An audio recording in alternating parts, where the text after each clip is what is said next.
Vocero, la revista de opinión Democracia. Siempre líderes, siempre confiables. Enseguida regresa Miguel Rivadeneira a la búsqueda de la verdad. Inicio de espacio promocional y publicitario. Ustedes, los que saben que los sueños de los ecuatorianos se cubren con los mejores techos. Saben que los proyectos se sostienen con los productos de la más alta calidad.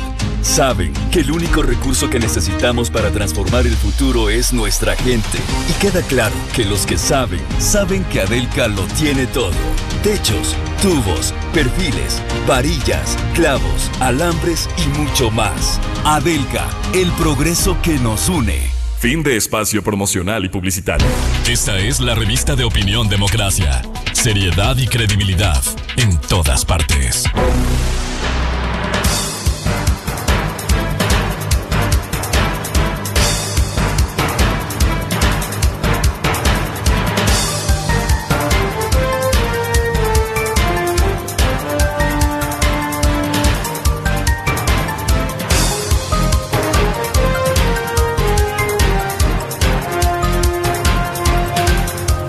Ocho, 11 minutos en el territorio continental ecuatoriano, buscando la verdad y abogando por la recuperación de la paz, la seguridad y la institucionalidad en el Ecuador.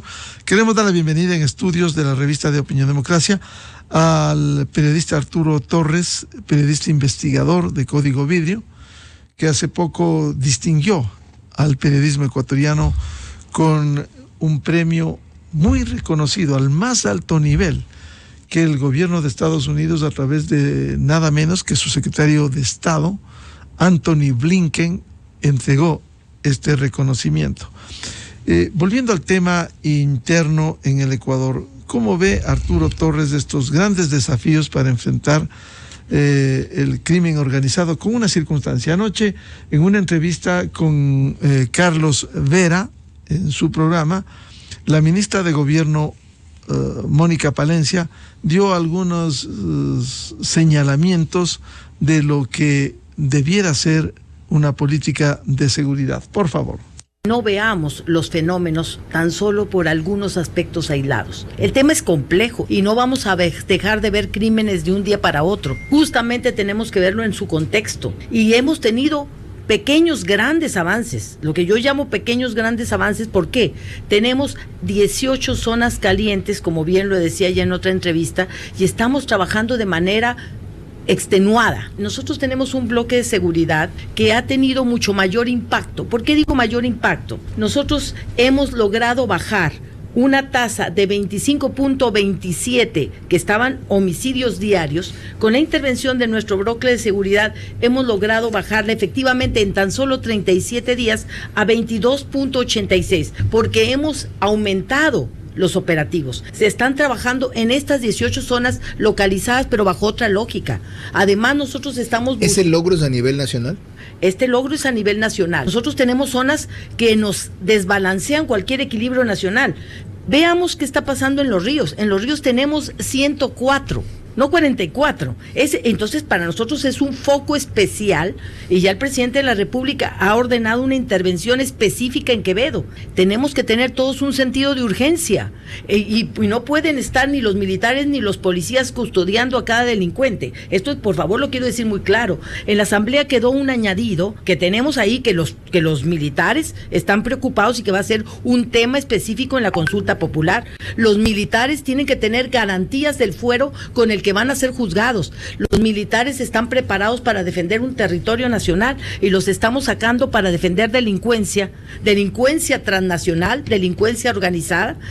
Ya nosotros perdimos los límites del territorio cuando hablamos de delincuencia. No es fácil decir aquí está la delincuencia colombiana y aquí empieza la ecuatoriana.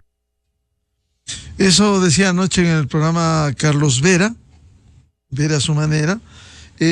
Arturo, bienvenido. ¿Cómo entender? Daría la impresión, incluso temas de seguridad y defensa, que debiera hablar el ministro de Defensa, Giancarlo Lofredo, que sería bueno que dé luces. ¿Cómo ve cómo se está iniciando en este gobierno el enfrentamiento del crimen organizado? Muy buen día. Buen día, Miguel, muchas gracias por la invitación y un excelente año para usted, para su familia y para toda el equipo de Radio Democracia y también de su audiencia. Me parece que las señales, yo veo mucha improvisación en el gobierno. Creo que la vocería ha recaído en la ministra, pero sí llama mucho la atención de que no exista un canal adecuado y no se ve pues que desde el Ministerio de Defensa precisamente la ministra se refiere a los militares, ¿no es cierto? Y ya habla nuevamente de que los militares los estamos sacando a las calles para que combatan la delincuencia. Eso evidencia un desconocimiento, primero. ¿Por qué? Porque los militares siempre tienen que estar coordinados y esa ha sido una alerta que han dado Fuerzas Armadas permanentemente. En el sentido de que tienen que ser siempre operaciones coordinadas con la policía, que tiene la facultad con la Fiscalía de judicializar los casos. Entonces, si es que mandan a Fuerzas Armadas a hacer operativos directamente y ellos no tienen competencias legales, normales, lo que podrán hacer es un tema de disuasión, que fue lo que ocurrió. Y claro, hubo intervenciones en las cárceles con Fuerzas Armadas, que tuvieron resultados concretos, pero vemos que los problemas vuelven cíclicamente a manifestarse cuando no hay acciones integrales, Miguel. No, yo no veo que existan acciones transversales, sistemáticas, desde diferentes instituciones para que nos digan cómo están operando estos planes para, ellos hablan del bloque de seguridad, pero ¿cómo es que actúa un bloque de seguridad? El COSEPE no se ha reunido.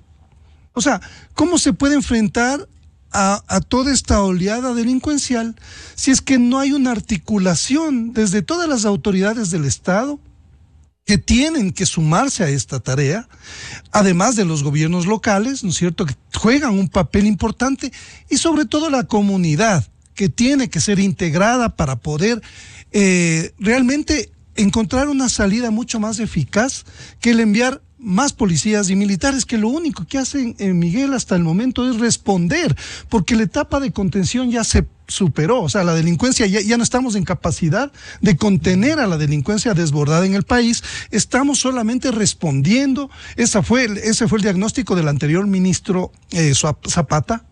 Entonces, es como muy complicado cuando la ministra habla de la tasa del 25.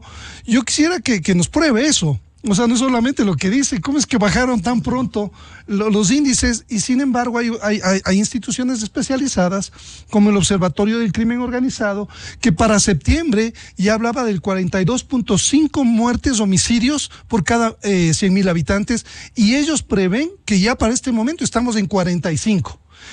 Entonces, se pueden decir las cosas, pero lo que ve la gente en las calles muestra absolutamente otro escenario, mucho más complicado.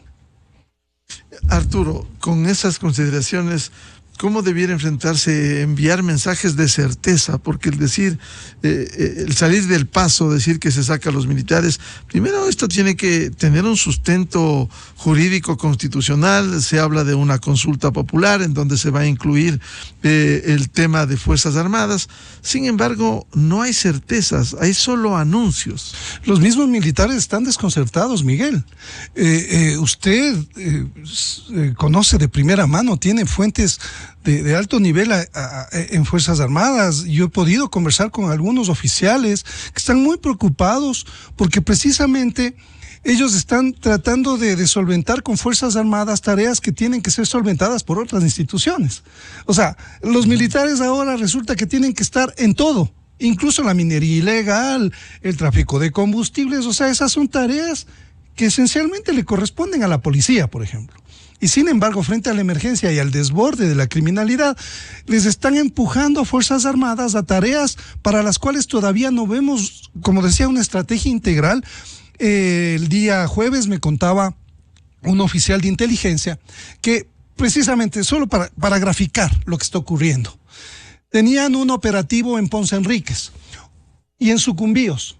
Quieren hacer un operativo contra estructuras que están vinculadas a los comandos de la frontera, que trabajan para el narcotráfico en el lado de Colombia y Ecuador, y también contra los lobos, contra los choneros, perdón. Quieren hacer el operativo de inteligencia para coordinar también con la policía.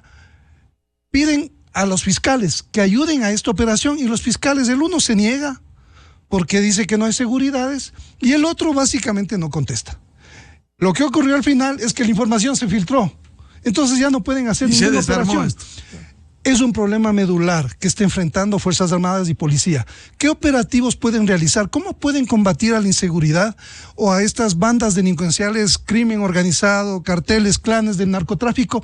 Si las instituciones están permeadas por la corrupción de ciertos miembros que trabajan para estas organizaciones criminales. O sea, el gobierno no puede pensar que las operaciones, endilgarle a Fuerzas Armadas, a Policía, las operaciones en territorio, sin haber tratado un tema que es de fondo, que es la corrupción de elementos, de células que están incrustadas en estas instituciones desde hace muchos años, que operan para el crimen organizado.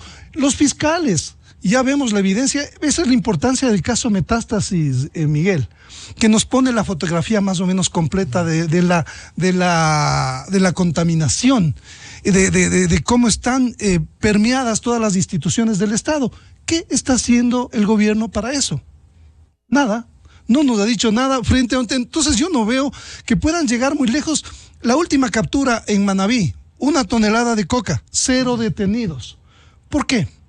Porque básicamente la información se filtra, ¿no es cierto?, de esas mismas células que trabajan dentro de la policía, anuncian que va a haber una detención y toda la estructura se va. No hay investigaciones de las estructuras, no se coge a las cabezas, no se ataca a las organizaciones, pero este es un diagnóstico, Miguel, que venimos haciendo hace muchos años.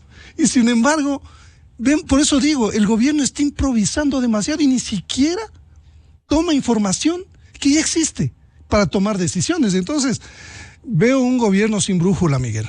Veo un gobierno sin brújula en el tema de seguridad. Y lastimosamente por eso es que la gente está cada vez más ansiosa, porque ven los problemas en las calles de sicariatos, de delincuencia, de extorsiones que no se solucionan. No esperamos soluciones inmediatas, pero sí señales claras de que el rumbo se va a cambiar en el mediano y el largo plazo. Más aún, Arturo, cuando el Ministerio de Gobierno, de acuerdo a la decisión de esta administración, asume al Ministerio del Interior, que estuvo dividido en 2 secretarías de Estado. Eso no contribuye. Cuando se entiende que el Ministerio de Gobierno debe empeñarse fundamentalmente de la parte política, su relación con la Asamblea Nacional, ahora asume de nuevo una tarea extremadamente compleja como es la seguridad interna. Miguel, hemos advertido que la curva de aprendizaje en los sectores de seguridad y de defensa es muy larga. El gobierno, desde mi punto de vista, se equivoca cuando ha puesto, más allá de, yo creo que la ministra es una ministra que está haciendo lo mejor, que trabaja tiempo completo para tratar de mejorar las condiciones que está viviendo el país de inseguridad, pero no se trata de eso. Se trata de que se pongan a los mejores perfiles más experimentados para enfrentar un problema de esta magnitud. Ni siquiera los mejores pueden, garantizar que las cosas se vayan a revertir de forma mucho más rápida que esperamos los ecuatorianos. Entonces, no es nada personal. Fijémonos cuál es el perfil del ministro de Defensa. Ninguna capacidad, ninguna preparación, experticia para ese cargo, independientemente de que sea civil o militar. Lo que esperamos es que sean los más preparados para esos cargos, sobre todo en estas condiciones, Miguel. Entonces, desde los nombramientos, ya se nota cuál es la importancia que el presidente les está dando a esas áreas. El actual director de inteligencia, de lo que ya anunció la misma ministra, no tengo el nombre en este momento, voy a recordarlo porque ya anunció la ministra en una entrevista en Teleamazonas, es un abogado y empresario, Miguel. Uh-huh. El director, la cabeza de los sistemas de inteligencia. O sea, eso no se compadece. Hay que conocer del tema de la inteligencia y contrainteligencia. Conocer del sector público, pues, o sea, cómo opera la seguridad, cómo armar ese complejo rompecabezas que significa trabajar con policía, Fuerzas Armadas y otras instituciones que dan información de inteligencia para precisamente dar unos golpes que sean mucho más eficaces, como decía, estas estructuras que ahora están permeando al Estado y también operan en la sociedad civil, digamos en el sector privado. Por eso es que la verdad, Miguel, me parece que no vemos señales claras de que las cosas puedan cambiar, porque hay desconcierto entre los mismos integrantes de Fuerzas Armadas y de la policía y también de los sistemas de inteligencia, que por cierto, estuvo como 3 meses congeladas las operaciones de inteligencia porque estaba acéfalo el CIES, y en este sentido lo que vemos es que durante 3 meses no pudieron fluir los fondos para tener información de inteligencia que nos permita saber qué escenarios enfrentaba el gobierno reales. Por eso es que se vuelve muy complicado hacer un diagnóstico que nos diga que las cosas, o un diagnóstico que sea mucho más positivo, porque las decisiones que se han ido tomando sobre la marcha no van en la línea que nos permita tener claridad sobre sobre un espacio que pueda revertir esta dinámica criminal que hemos vivido aceleradamente los últimos 3 años. Arturo, a propósito de lo que señalaba el secretario de Inteligencia del CIES, según el anuncio de la ministra de Gobierno, Francisco Níquel, quien pretende, de acuerdo a la política que ha anunciado el gobierno, establecer una agencia nacional de inteligencia. ¿Qué significa eso? La verdad, Miguel, me desconcierta porque hay una ley de inteligencia que se tiene que aprobar. Y esto del gatopardismo que está poniendo en marcha el gobierno, es decir, cambiar todo para no cambiar nada, en el corto plazo que tiene, porque tiene ya 1 año, ¿no? 1 año y 1 mes más, de prácticamente las elecciones ya están a las puertas. ¿Cómo es que eso significa cambios legales, incluso creo que cambios constitucionales? No estoy seguro, pero ¿cómo se puede hablar de eso? Creo que se están haciendo muchas declaraciones para la galería, por así decirlo, ¿no es cierto? Nos hacen muchos anuncios, el plan Fénix suena bonito, pero no lo vemos, ni siquiera se transparenta la información.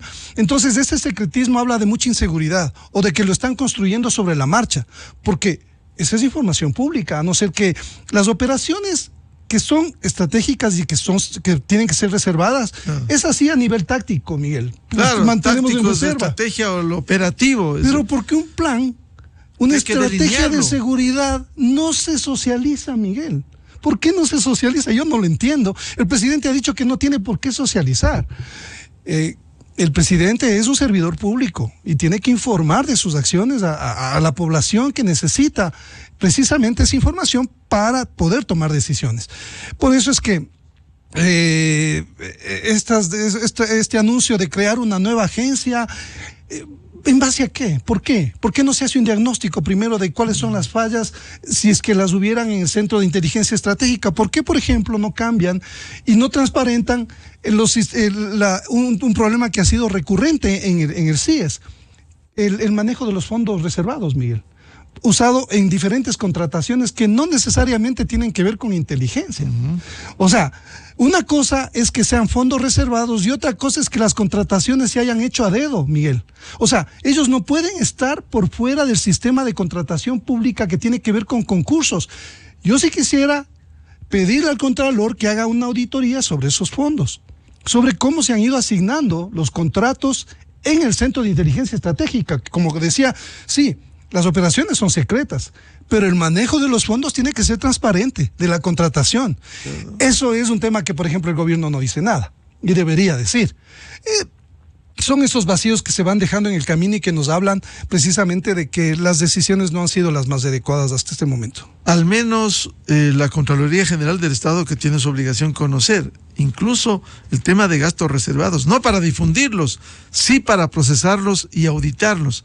Ahora, Plan Fénix, ¿qué debiera ser? Se ha hecho el anuncio generalizado, pero no se aterriza en los lineamientos generales. Es que es desconcertante la opacidad respecto al Plan Fénix. Sobre todo, Miguel, todos sabemos que el epicentro de la inseguridad son las cárceles, por ejemplo. Desde ahí se coordinan buena parte de las operaciones criminales que ocurren en las calles, en el país, de tráfico de cocaína, de otras actividades criminales convergentes, pero hasta ahora no hay ninguna operación concreta que nos diga, por ejemplo, cómo les van a cortar las señales a los cabecillas de las bandas que pueden coordinar libremente las operaciones desde las prisiones, porque tienen acceso a celular, porque tienen acceso a todo tipo de comunicaciones. ¿Qué se ha hecho para purgar el sistema penitenciario que tiene células extensas, enormes, que permean a todo el sistema penitenciario, que trabaja para sus patrones, que son las cabecillas de las bandas? No nos dice nada el gobierno sobre eso. Y ahora se pone a un director del SNAI, a un general de ejército retirado, un buen oficial, lo conocemos, pero otra cosa es lidiar con un tema específico del manejo de cárceles. Igual un general de la policía retirado como segundo de a bordo del CIES, como el señor Níquel. Es decir, uno no entiende hacia dónde se va. Sí, estas decisiones, como decía Miguel al inicio, nos hablan de improvisación. Cuando uno revisa el plan del hoy presidente Noboa, el plan que él esbozó es un plan muy general que no aborda los problemas de fondo del país, porque él evidentemente fue una sorpresa que él haya ganado. Y no, revisar el plan Fénix es quedarse en la superficie. O sea, el plan, mejor dicho, el plan de gobierno sobre temas de seguridad no topa los problemas de fondo ni cómo los va a resolver. Son enunciados.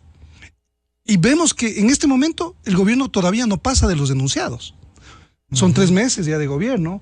La ministra habla de los bloques de seguridad y todo esto, pero cuando consultamos a las fuentes, resulta que ellos no tienen una percepción de que hay una integralidad en las acciones que se están tomando, acciones erráticas, con gente que no conoce el sector. Y vuelvo al tema de la curva de aprendizaje.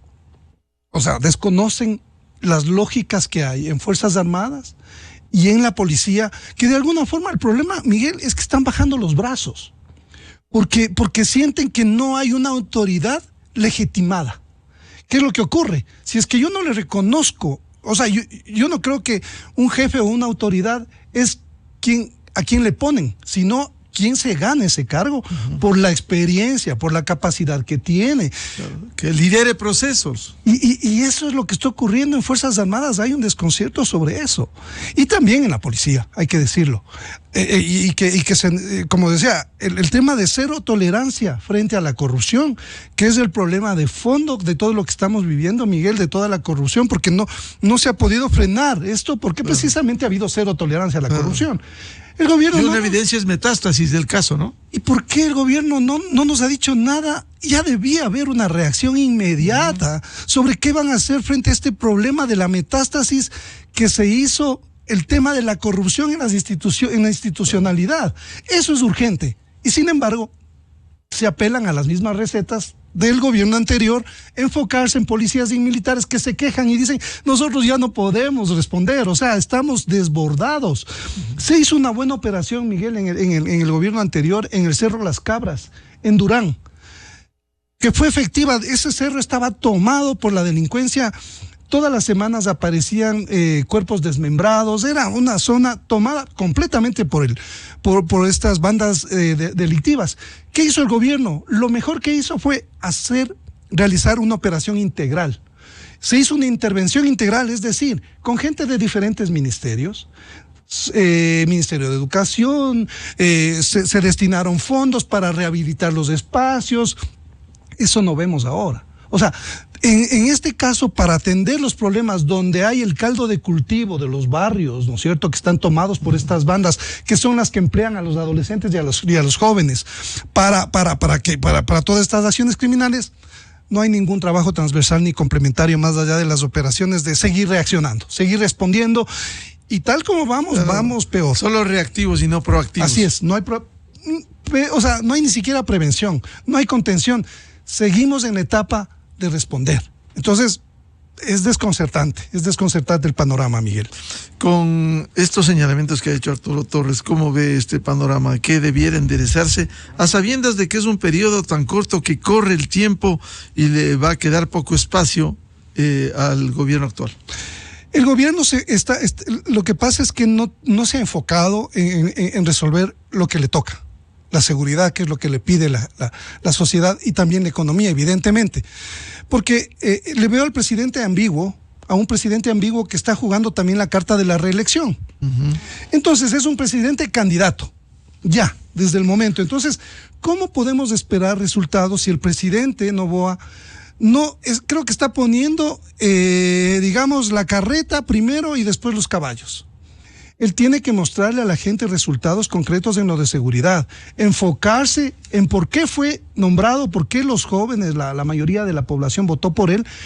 Era porque veía a un joven preparado, ¿no es cierto?, que tenía, digamos, todo el impulso que se necesita para enfrentar un problema de esta magnitud. Pero ahora lo vemos pensando en la política, ¿no es cierto?, en la reelección. Entonces, creo que las dos cosas, la reelección debería ser un resultado de sus acciones concretas para mejorar la seguridad. No al contrario. Entonces eso da señales ambiguas y ha sido cuestionado porque precisamente él debería enfocarse mucho más en el tema y cuidar sus alianzas. Por cierto, en la asamblea, ¿con qué actores está trabajando? Porque ahí sí parece que el fin justifica los medios. Entonces, creo que estas señales el gobierno debería enmendar. Yo le doy el beneficio de la duda todavía sobre cómo puede reaccionar más proactivamente a la crítica, porque he visto también que el presidente está siendo muy, muy reactivo, ¿no es cierto? Como que se encierra mucho más y él cree que tiene que dar las líneas y no socializa, no se respalda. Falta comunicación. Falta comunicación, interactuación con otros sectores, con la academia, como para poder revisar, porque, Miguel, no vamos a poder salir de este problema si es que no involucramos a todos los sectores de la sociedad para encontrar un acuerdo que nos permita precisamente ir mucho más allá de estas circunstancias que estamos viviendo. Bien, muchas gracias. Como siempre, seguiremos hablando sobre estos temas de seguridad y defensa, lo que sucede en el Ecuador, el combate a los grupos del crimen organizado, con Arturo Torres, del portal digital Código Video. Arturo, muy amable. Muchas gracias, Miguel. Enseguida, en la revista de Opinión Democracia.